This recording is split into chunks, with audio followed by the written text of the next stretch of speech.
Today, every single piece of hardware that you use, every single product that you buy has some amount of electronics. Even something as simple as a car tire or a light bulb has some amount of intelligence that is enabled by chips that can sense and do things within these products. The process of creating these is today really, really antiquated. It is effectively the same process as it was 50 years ago.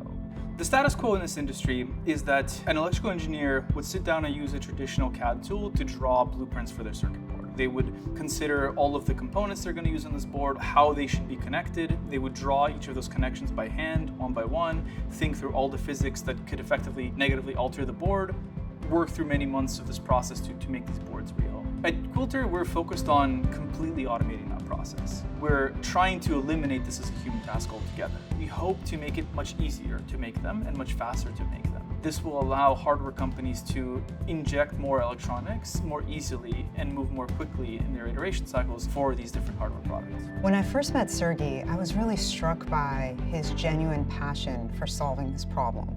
It almost feels like he was placed on Earth to work on this exact thing. What's really compelling about what Quilter is doing is that they are solving fundamentally a very difficult technical problem.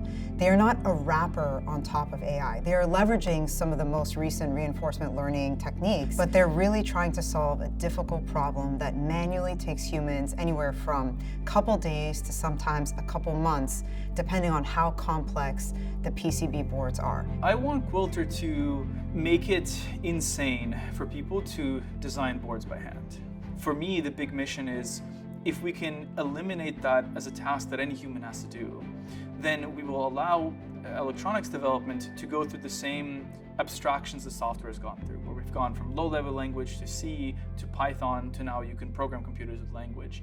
I want to create the same thing for hardware.